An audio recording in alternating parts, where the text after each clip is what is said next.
ভিতরে আসবে, তখন তুমি ঈমানদার। জোরে বলুন না সুবহানাল্লাহ। শুধু ভালো কাজ ভালো লাগলে হবে না, খারাপ কাজটাও ঘৃণা লাগতে হবে। প্রিয় ভাইরা আমার, আমি আপনাকে জানাই, খুব কান খাড়া করে আপনারা শুনে রাখুন। আল্লাহ রসুল দয়ার নবী পাক জবানে বললেন, আমি রসুলুল্লাহ তোমাদেরকে বলছি, তোমরা শুনে রাখো। এ মুসলমানেরা, নবী পাক আমার বললেন, না না, ওই মানুষগুলোর ভিতরে ঈমান নাই। ঈমানের দাবি করলে কি হবে? না না, ঈমান নাই, লাই ওমেনু, না, ওর ভিতরে ঈমান নাই, ওই মানুষের ভিতরে ঈমান নাই, ওই মানুষের মধ্যে ঈমান নাই। সাহাবীরা বললেন, ইয়া রাসূলুল্লাহ, হাবিবাল্লাহ, কাদের কথা আপনি বলছেন, কাদের ঈমান নাই? হুজুর আমার ওই সময় বললেন, তোমরা দেখবে যে মানুষটার অত্যাচারে, যে মানুষটা জুলুমে তার পাশের বাড়ির মানুষ সহ্য করতে পারে না, পড়োশি সহ্য করতে পারে না তার অত্যাচারে, সে যত ঈমানদার দাবি করুক, পড়োশির অত্যাচারে পড়োশি থাকতে পারে না, পড়োশির জুলুমে পড়োশি সহ্য করতে পারে না, ওই মানুষটা ঈমানদার নয়।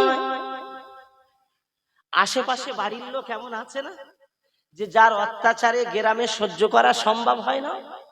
আপনি পাশের বাড়ি থাকতে পাচ্ছেন না, যে এমন জুলুম করছে, আপনি একটু নামাজ পড়বেন, সে দেখা যাচ্ছে রাত 12টার সময় গান চালিয়ে রেখে দিয়েছে। এটা জুলুম কি জুলুম না? বলেন জুলুম কি? জুলুমই। আপনি যে রাস্তা দিয়ে যাবেন আপনার রাস্তা, কিন্তু সে রাস্তা নোংরা করছে, এমন জুলুম অনেকেরই করে না, করে না? আপনি আপনার বাড়িতে আপনি স্বচ্ছভাবে থাকবেন, কিন্তু তার বাড়ির মহিলারা আপনাদের বাড়ির মহিলাগুলোকে বেপর্দা করার চেষ্টা করছে, এমন ঘটনা ঘটে কি?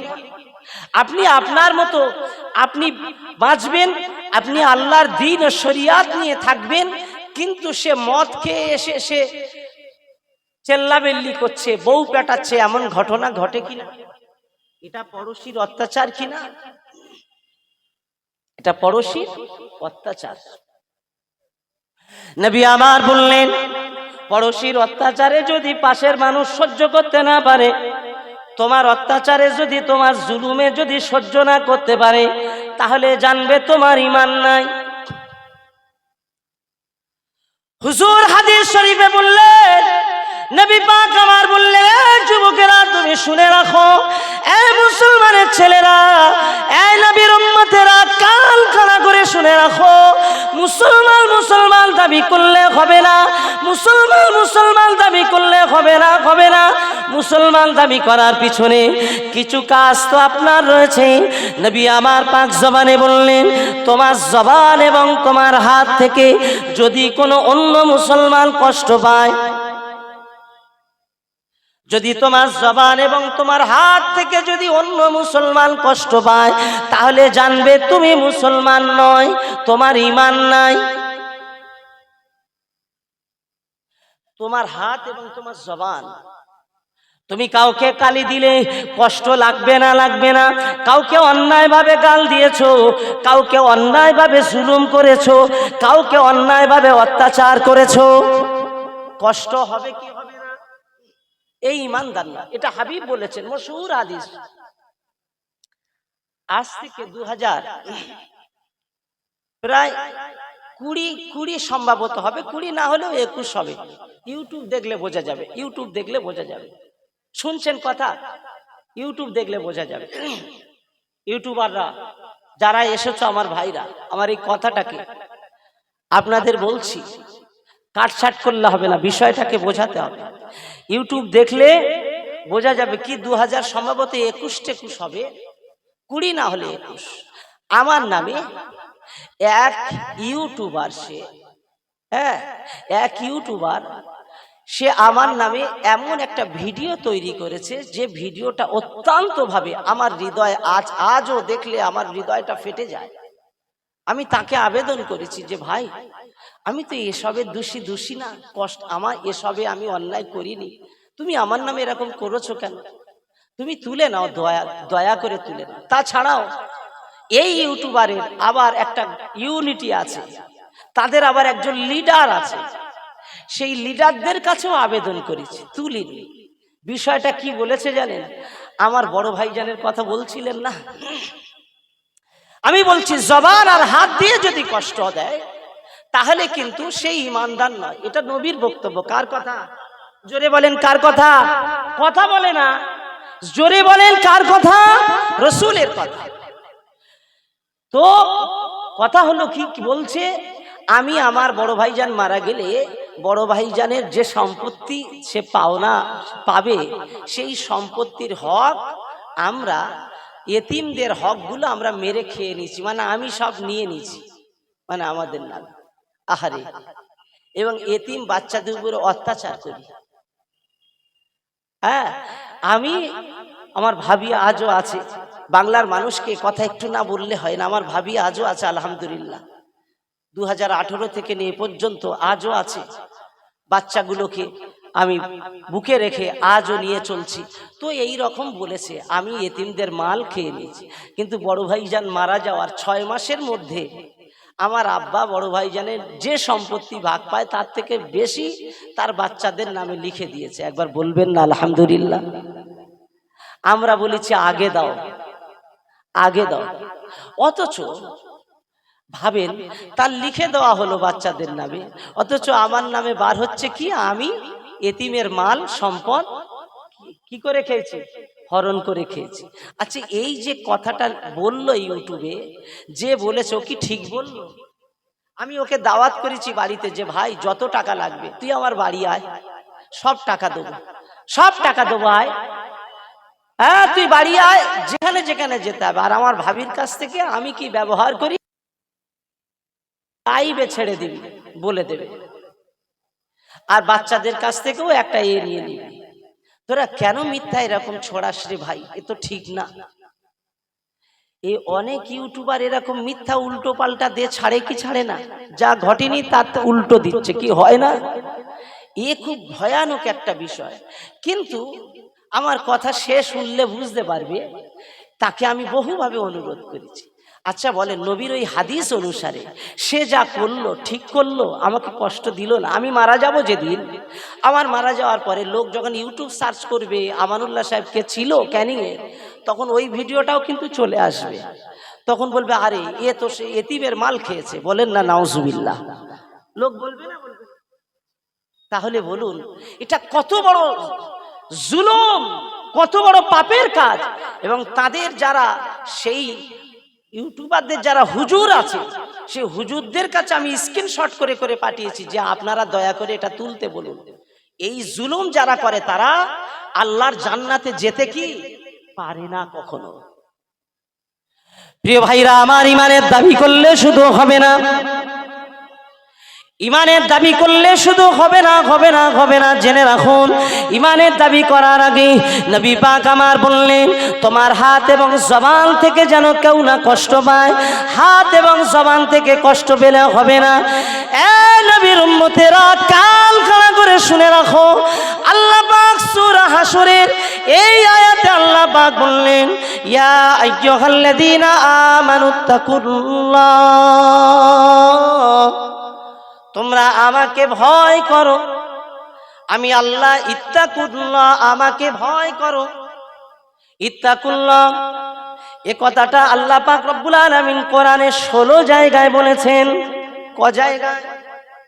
16 জায়গায় বর্ণনা করেছেন ইত্তাকুল্লাহ, আমাকে ভয় করো। যারা আল্লাহকে ভয় করে তাদেরকেই মুত্তাকি বলা হয়। মুত্তাকি কথাটা 6 জায়গায় এসেছে। আল্লাহ পাক বললেন আমাকে ভয় করো। খাউফুন মানে ভয়, ইত্তাকুল্লাহ মানে ভয়। খাউফুন আল্লাহর ভয়, সাধারণভাবে ভয়, যত ভয় আছে সাধারণভাবে ভয়, কিন্তু ইত্তাকুল্লাহ ভয়টা সাধারণ ভয় নয়।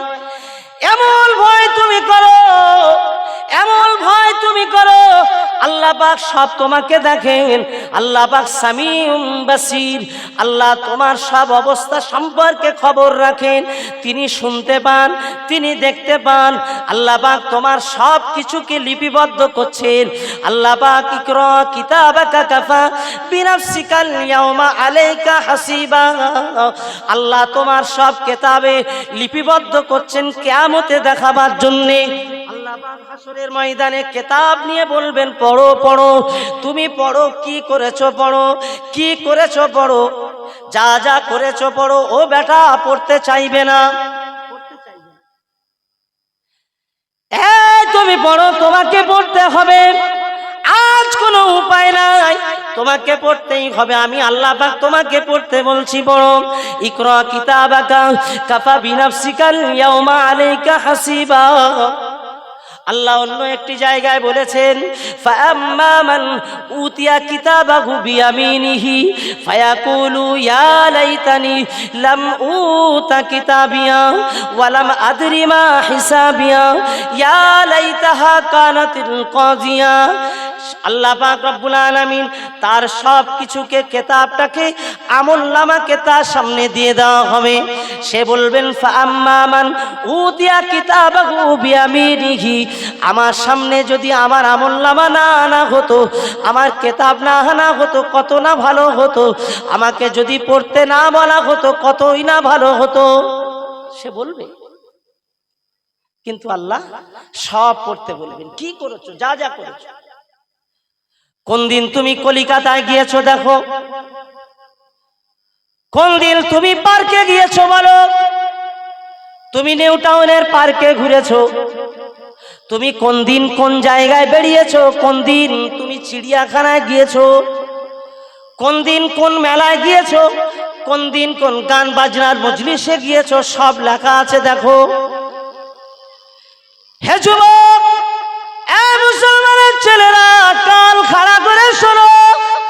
আল্লাহ পাক বলেছে শুধু তাই নয়, তোমার অপরাধটা আমি আল্লাহ শুধু লিখে নিই না, আমি আল্লাহ ফামাইয়া আমাল মিসকালা যাররাতিন খায়রান ইয়ারা ওয়া মাইয়া আমাল মিসকালা যাররাতিন শাররান ইয়ারা। জোরে বলুন, আর একটু জোরে বলুন না সুবহানাল্লাহ। যা করেছো ভালো কাজ, ছোট থেকে ছোট, ছোট থেকে ছোট, যত ভালো কাজ করেছো সব ভালো কাজ আমি আল্লাহ তোমার সামনে তুলে ধরবো। যত খারাপ করেছো সব তুলে ধরবো, যা আছে ভালো আর যা খারাপ একটাও বাদ দেব না, সব আমি আল্লাহ নিয়ে হাজির করব। মহান আল্লাহ পাক বললেন, তুমি যত যা করেছো আজ আয়েশা সিদ্দিকা বালিকা মাদ্রাসা তাফসীরুল কোরআন মাহফিলে 2 দিন ভাবে ইসালের সবে বসেছো, আমি আল্লাহ এই বসা, কোরআনের মজলিসে বসা, আমি আল্লাহ সেটাও লিখে রেখেছি, আমি আল্লাহ সেটাও তুলে রেখেছি। দেখো, আমি আল্লাহ কিছুই বাদ দিই না, সেটাও আমি আল্লাহ তোমার সামনে আমি তুলে দিয়েছি। তুমি এবার দেখো, দেখো, তুমি সিদ্ধান্ত করো, তুমি পড়ো, তুমি জাহান্নামে যেতে পারবে, জাহান্নামে যাবে কি জান্নাতে যাবে, নিজে নিজে ফয়সালা করো। তুমি নিজে ফয়সালা করো, হিসাব তো আমি করব না, তুমি করে নাও। হিসাব কাকে করতে দেবে? আপনাকে, আমাকে। এই কিতাব দিয়ে বলবেন, ডায়েরিটা দিয়ে বলবেন, তামাম জীবনের জীবনপঞ্জিটা দিয়ে বলবেন, তুমি নিজে নিজে দেখো তুমি কোথায় যাওয়ার উপযুক্ত। আল্লাহ আমি দেখবো না, দেখতে তোমার হবে, দেখতে বাধ্য। যারা একেবারে মূর্খ, পড়াশোনা জানে না, এ দুনিয়ায় লেখাপড়া শিখিনি, সেও কিয়ামতের ময়দানে সব আরবি হুড় করে পড়ে ফেলবে। জোরে বলা যাবে না? একটু জোরে বলা যাবে না? আপনারা সকলেই মুখে আওয়াজ দেন না কেন? একটু মন ভরে যাক, একটু জোরে বলেন সুবহানাল্লাহ। আচ্ছা, আল্লাহ দরবারে নেড়া আরবি, মানে আরবি, শুধু আরবি না, জেদ জবর পেশ না, কোরআন যারা পড়তে পারে, আচ্ছা তারা তো আরবি পড়তে পারেন, কিন্তু এই কোরআন পড়নেওয়ালা মানুষগুলো যদি হাদিসের কিতাবগুলো দেওয়া হয়, বুখারী দেওয়া হয়, মুসলিম দেওয়া হয়, অন্যান্য হাদিসের কিতাব যদি দেওয়া হয়, সেখানে জেদ জবর পেশ নেই, একেবারে যেটাকে নেড়া আরবি বলে। আচ্ছা, কোনো জেদ জবর পেশ কিছুই নেই, সেইটাকে ওই কোরআন পড়া লোকটা পড়তে পারবে বলে মনে হয়? পড়তে পারবে না। কিন্তু আল্লাহর কি দয়া, আল্লাহর কি ক্ষমতা, হাসরের ময়দানে আল্লাহ পড়িয়ে দেবেন জোরে, আল্লাহ পড়ার মতো ক্ষমতা দিয়ে দেবেন, জোরে বলা যাবে না সুবহানাল্লাহ।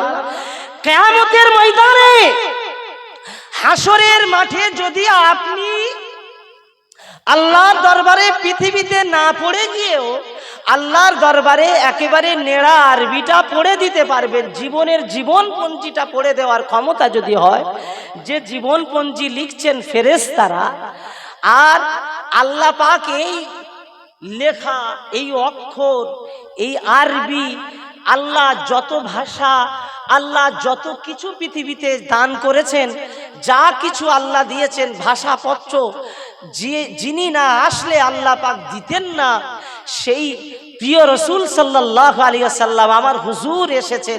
হুজুরের জন্যেই তো এত ভাষা, হুজুরের জন্যেই তো এত মানুষ, তিনি এসেছেন। আচ্ছা, সেই হুজুর সাল্লাম তিনি কি পড়তে পারবেন না পারবেন না? হ্যাঁ, তিনি বলেন আল্লাহ তানাকে দিয়ে না পড়েও, পৃথিবীর কোনো মানুষের কাছে না পড়েও তিনি আল্লাহর দেওয়া ক্ষমতায় আরবিটা পড়তে পারে না জোরে বলেন। হ্যাঁ, আল্লাহর দেওয়া ক্ষমতায় পড়তে পারে না, পৃথিবীর কারোর কাছে পড়েন। এই নিয়ে খুব দুনিয়াতে আজ तमाम জায়গায় ভাইরাল হচ্ছে বিভিন্ন কথা, উম্মি নবী নিয়ে।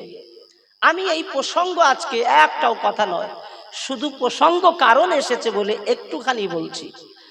উম্মিয়াত আমার নবী পাকের, এটি আল্লাহ পাকের দেওয়া, এটি একটা শ্রেষ্ঠত্ব। উম্মি আমরা বিশ্বাস করি, আমার রসুল তিনি উম্মি নবী ছিলেন, জোরে বলুন না সুবহানাল্লাহ।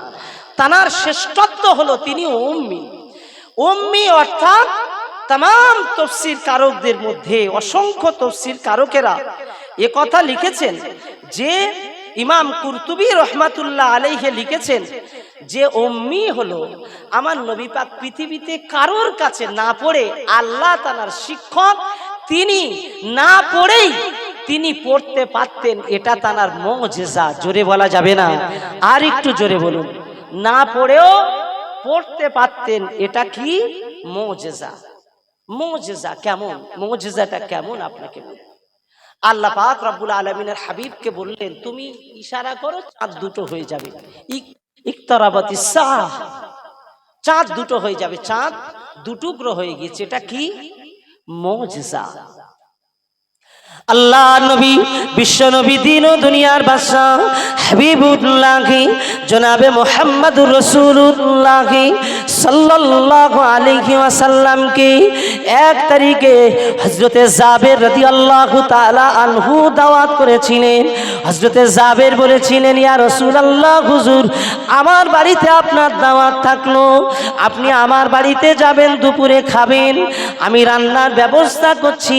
বাড়িতে চলে আসলেন হযরতে জাবের, হুজুর বাড়িতে আসলেন, বিবি সাহেবাকে বললেন, আমাদের যে ছাগলটা আছে, ছাগলটাকে জবাই করে দাও, আমি হুজুরকে দাওয়াত করেছি খাওয়াবার জন্যে।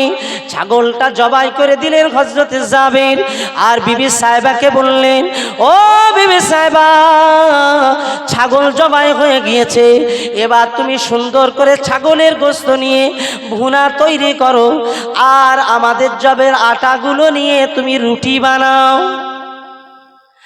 আমার নবীকে ডেকে নিয়ে, আমি হুজুরকে ডেকে নিয়ে আমার বাড়িতে আসব, হুজুর আমার বাড়িতে মেহমান হবেন। হযরতে জাবের হুজুর বড় আনন্দিত হয়ে গেলেন, বড় খুশি হয়ে গেলেন, এমন আনন্দ প্রকাশ করলেন। এদিকে একটা ঘটনা ঘটে গেল, বাড়িতে সুন্দর রান্না বান্না হয়। হযরত জাবের হুজুরের স্ত্রী আম্মা জান বাড়িতে রান্না করছেন। এ যুবকেরা, এ মুসলমানেরা, কান খাড়া করে শুনে রাখো, ওগো নবীর উম্মতেরা, আমার নবী পাক দয়ার নবী হাবিবুল্লাহ আসবেন, বাড়িতে রান্না চলছে। আম্মা জান জাবের হুজুরের স্ত্রী, তিনি রান্নার কাজে মত্ত হয়ে আছেন, আর এদিকে তানার রয়েছে দুটো সন্তান, 2 সন্তান। তারা 2 ভাই এক জায়গায় হয়ে বড় ভাই ছোট ভাইকে বলছে, ওরে ভাই, তুমি কি জানো আমাদের আব্বাজান ছাগলটা কিভাবে জবাই করেছে? বললেন না, তা আমি জানি না। ছোটটা বলছে আমি জানি না। বলে ছাগল জবাই করা দেখোনি, তুমি কি দেখবে? ছোটটা বলছে হ্যাঁ আমি দেখবো, ছাগল জবাই করা দেখবো, কোনো অসুবিধা নেই, ছাগল জবাই করা আমি দেখবো। প্রিয় ভাইরা আমার, ছাগল জবাই করার জন্যে বড় ভাই ছুরি নিয়ে চলে গিয়েছে। ছোট ভাইকে বলল ভাই তুমি এবার শুয়ে পড়ো। যেদিনে শুয়ে পড়েছে ছোটটা, হযরতে জাবের হুজুরের কলিজার টুকরা ছেলে, ছোট সন্তানকে বড় ছেলেটি ছুরির আঘাত দিয়ে যেমন করে ছুরি চালিয়ে একটি মুরগি বলেন, হাঁস বলেন, গরু বলেন, ছাগল বলেন জবাই করা হয়, ছোট ভাইকে ওইভাবে জবাই করে দিয়েছে। সঙ্গে সঙ্গে মারা গেল। ইন্নালিল্লাহ। এই অবস্থা দেখে হতভম্ব হয়ে গিয়েছে, কি করব এই অবস্থায়, আমি কি করব? হযরতে জাবেরের বড় ছেলে, জাবের হুজুরের ছেলে দৌড়ে দৌড়ে পালাতে যায়। এমন একটা সময় মা দেখতে পেয়েছেন, মা দেখতে পেয়ে দৌড়ে দৌড়ে আসে বড়টির দিকে। কি করলে বাবা, কি সর্বনাশ না তুমি করলে?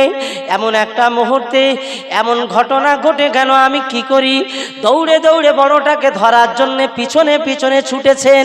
এমন একটা মুহূর্তে পিছনে ছোটার জন্য ছুটতে ছুটতে যখন আগালো, বড় ছেলেটা দৌড়াতে দৌড়াতে ছাদের উপরে উঠে পড়ল।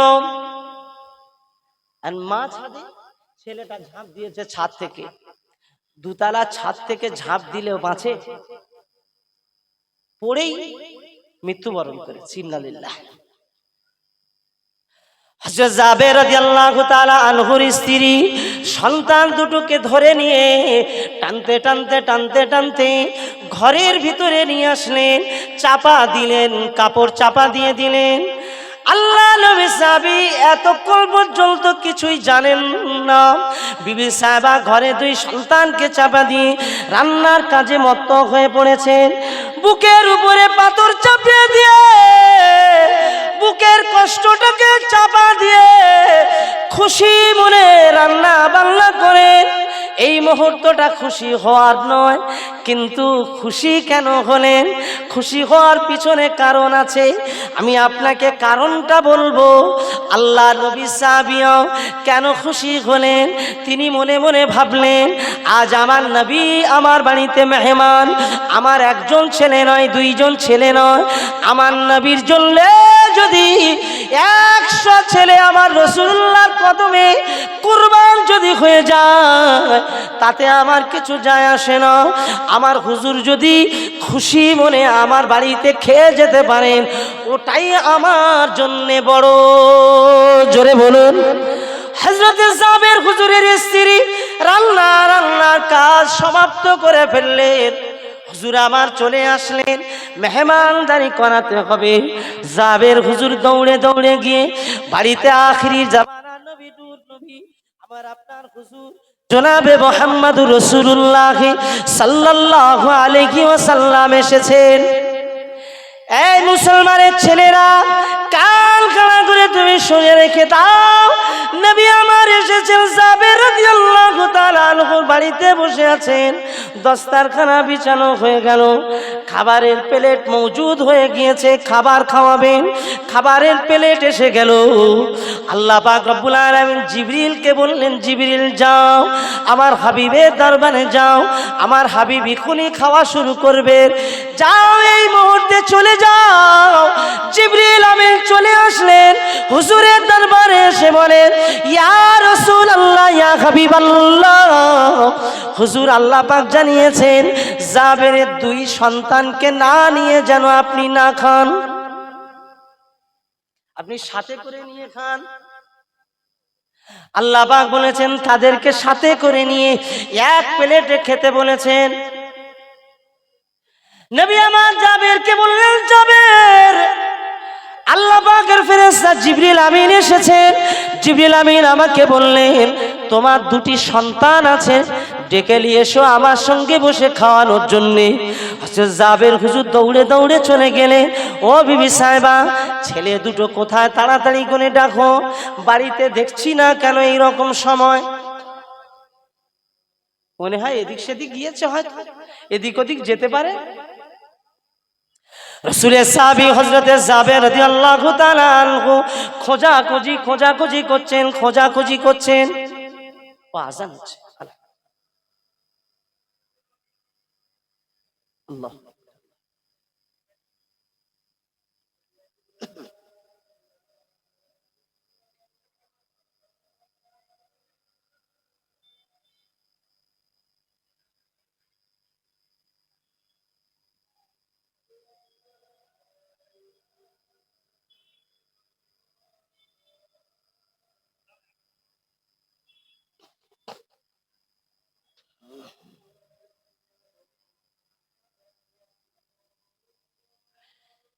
দাঁড়িয়ে না থেকে ভিতরে বসুন, একটুখানি বসুন, হক আদায় হয়ে যাবে।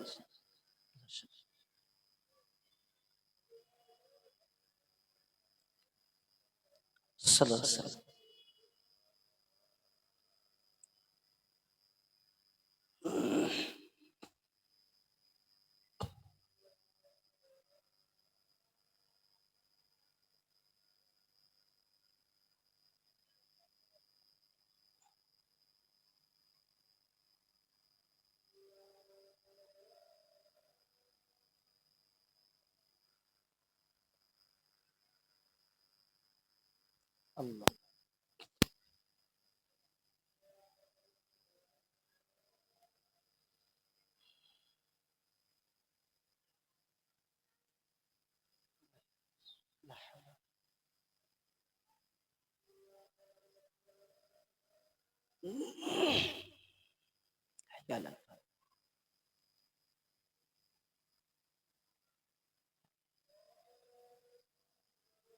আল্লাহ,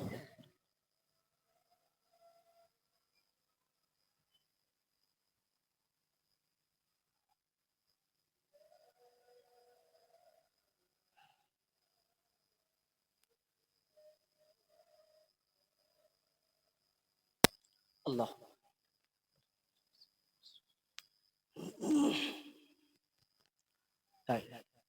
মাশাআল্লাহ, একটু তাকবীর দেন, নারে তাকবীর।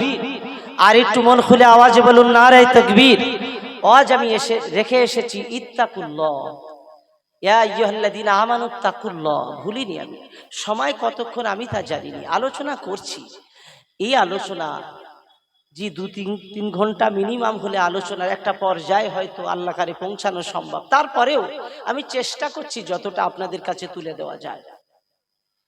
আমি প্রসঙ্গত কথা আলোচনা করতে গিয়ে নবী সাহাবী হযরতে জাবের রাদিয়াল্লাহু তাআলা আনহু হুজুরের কথা বলছিলাম। হযরতে জাবের নিজের সন্তানকে এদিকে ওদিকে খুঁজছেন, খুঁজে কোনো জায়গায় পেলেন না। বিবির কাছে আসলেন, বিবি, নবী আমার খাবার নিয়ে বসে রয়েছেন, বলো হুজুরের দরবারে কি জবাব দেব বলো না। বিবি সাহেবা বলেন, তা তো ঠিক বলতে পারি না কোথায় আছে।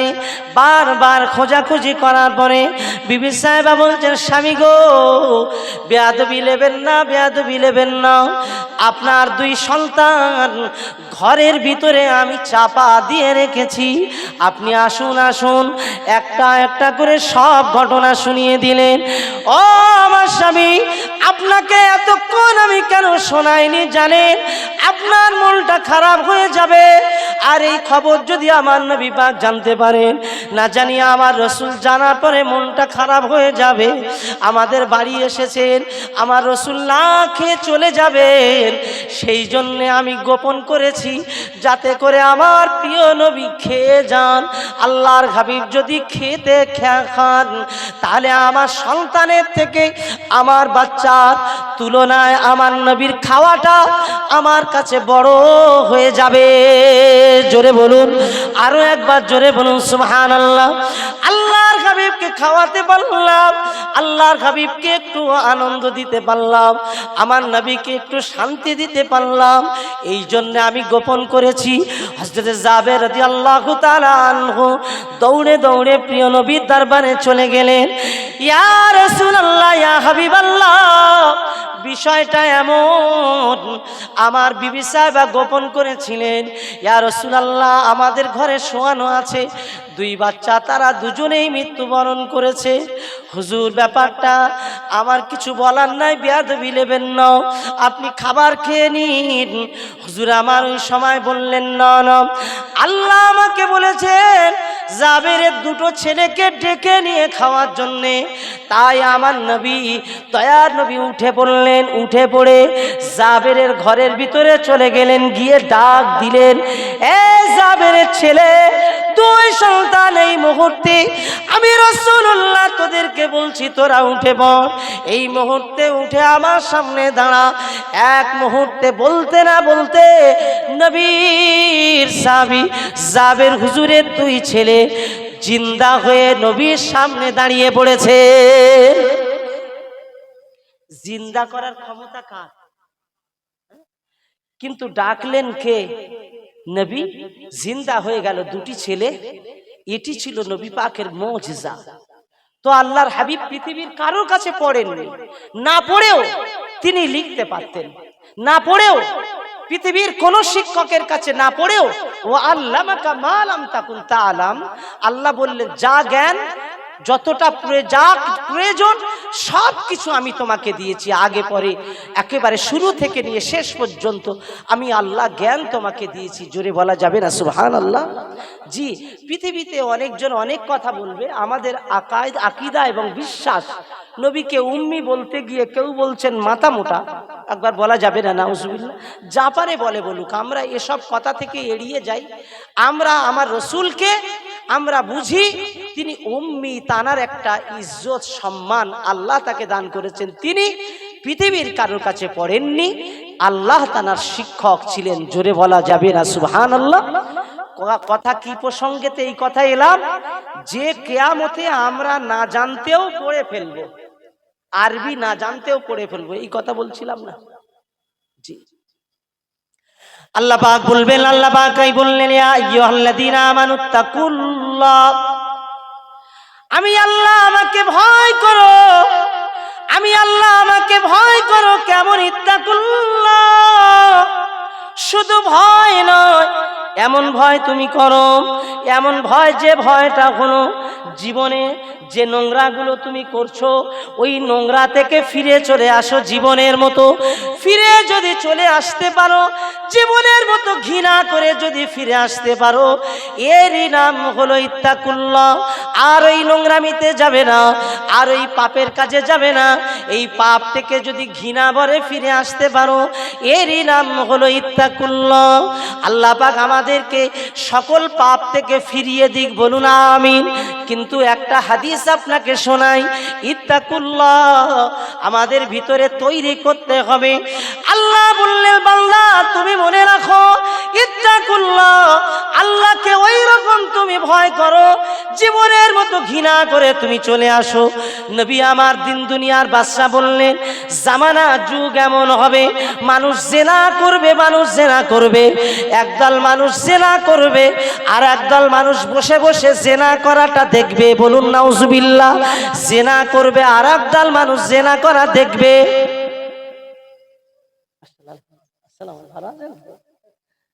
তকবীর, নারে তকবীর, নারে তকবীর। জি, পীরডাঙ্গা দরবার শরীফ থেকে আলহামদুলিল্লাহ আমার ভাইজান এসেছেন, আলোচনা রাখবেন। আমি শুধু হাদিসটাকে বলে কথাটা শেষ করছি। নবী পাক আমার বললেন সাহাবীদেরকে, একদল মানুষ আছে দুনিয়াতে জেনা করা দেখবে, আর একদল মানুষ জেনা করবে। সাহাবীরা বললেন, ইয়া রাসূলুল্লাহ, ইয়া হাবিবাল্লাহ, এটা কি সম্ভব? জেনা করা মানুষ কি দেখতে পারে? বললেন, হ্যাঁ। এখন জামানা এরকম ঘটেছে না ঘটেনি বলেন? জেনা করা মানুষ দেখছে কি দেখে না বলেন? এটা আমার হাতে, এটা কি জানেন? এর নাম কি বলো জোরে? মোবাইল। আমি নাম দিয়েছি জেনার ফ্যাক্টরি। কিনা জেনার ফ্যাক্টরি। যদি আপনি এটা শুধু মোবাইলের মতো ব্যবহার, ইত্তাকুল্লাহ, জীবনের মতো গুনাহগুলো যদি জীবনের মতো ছেড়ে দেন, নবী আমার বললেন বসে বসে জিনা করা বসে বসে দেখবে। আজকে জোয়ান যুবকেরা টাকা খরচ করে, পয়সা মেরে, আজকের টাকা খরচ করে এমবি মেরে, বলুন না রাত 11টা থেকে 3টে পর্যন্ত মোবাইলে ইউটিউব ফেসবুক ঘুরিয়ে ঘুরিয়ে জিনা করা দেখে না? দেখে না আমার যুবক ভাইরা? দেখে না? অনেকেই রয়েছে, আপনাদের এদিকে না থাকতে পারে। যদি কারো থাকে এমন জেনার ভিডিও যদি থাকে, নোংরা ভিডিও থাকে, নবী আমার বললেন ওই জেনার ভিডিওগুলো, নোংরা কাজগুলো, ওইগুলো তুমি যদি জীবনের মতো ঘৃণা করে তওবা করে যদি ফিরে আসতে পারো, আল্লাহর হাবিব বলেন এরই নাম হলো ইত্তাকুল্লাহ। জোরে বলুন, আরো একবার জোরে বলুন না সুবহানাল্লাহ, নারে তাকবীর। আমি আমানু আর ইত্তাকুল্লাহ, এই সূরার শুধু দুটো অংশ, প্রথমের এই দুটো কথাকে বলতে বলতে এ পর্যন্ত চলে গেছে। ইত্তাকুল্লাহ, যারা তাকওয়া করে আল্লাহ তাদেরকে মুত্তাকি বলেছেন। মুত্তাকিদেরকে আল্লাহ পাক 9টা সুসংবাদ দিয়েছেন। কটা সুসংবাদ বললাম? 9খানা সুসংবাদ দিয়েছেন। আল্লাহ যদি কখনো কোনো জায়গায় সুযোগ দেন, আমি এই সূরা হাসর থেকে মুত্তাকির 9টা সুসংবাদের কথাও আমি কোরআনের একটা একটা আয়াত থেকে উল্লেখ করে আপনাদের কাছে বলার চেষ্টা করব ইনশাআল্লাহ। পাশাপাশি আল্লাহ পাক এই হাসর অর্থাৎ মহাসমাবেশ, ইত্তাকুল্লাহ ওয়াল তানজুর নাফসুম মা কদ্দামাত লিগাদ, যে তোমরা সেদিনের জন্য প্রস্তুতি নাও। তো আজকের এই মাহফিল হাসরের প্রস্তুতির মাহফিল। আপনাদের কাছে এই কথাগুলি বলে আমি বিদায়ের মুহূর্তে বলবো যে এই প্রস্তুতির মাহফিলের জন্য আমাদেরকে আল্লাহ যে সম্পদ দিয়েছেন, এই সম্পদগুলো আয়েশা সিদ্দিকা মাদ্রাসায় তার এক অংশ যদি আপনি দেওয়ার চেষ্টা করেন, দেখবেন কিয়ামতের ময়দানে আল্লাহ এর বিনিময়ে আপনাকে নাজাতের জারিয়া বানিয়ে দেবেন ইনশাআল্লাহ। ভাই আমার বক্তব্য যতটুকু আলোচনা করেছি আল্লাহ পাক কবুল করেন। আমি বিশেষ করে আমি তাফসীর মাহফিলকে সামনে নিয়ে আমি তাফসীরের আলোচনা চেষ্টা করেছি, আমি আলোচনা করার। আল্লাহ যা বলিয়েছেন এগুলোকে কবুল ও মঞ্জুর করে নেন। জোরে বলুন আমিন। ওয়া মা তৌফিকি ইল্লা বিল্লাহ। আসসালামু আলাইকুম ওয়া রাহমাতুল্লাহি ওয়া বারাকাতুহু। আলহামদুলিল্লাহ, আমাদের মাঝে উপস্থিত হয়েছেন, আপনারা সকলেই দেখতে পাচ্ছেন, সুদূর হরিণখোলা দরবার শরীফ থেকে উনি সকালে বেরিয়েছেন। উনি স্কুল টিচার, স্কুল সেরেছেন, তারপরে এতটা রাস্তা রান করে আমাদের মাঝে এসেছেন। আমরা ভাইজান হুজুরকে পেয়ে খুশি না বেজার? একটু তাকবীর হবে না? নারায়ে তাকবীর। আর একটু জোরে হবে। এই মাঝখানে গোল হয়ে গেছে, একটু আগে আসুন, ও পোকা লাগছে। তবে সাইড দিকে আসেন, এই সাইডটা আসুন, একটু সামনের দিকে আসলে ভালো হয়। যে সমস্ত ভাইরা দূরে আছেন সকলের কাছে অনুরোধ করব আপনারা একটু কাছাকাছি হন, একটু কাছাকাছি আসেন। তাকবীর দেন, নারায়ে তাকবীর, নারায়ে তাকবীর।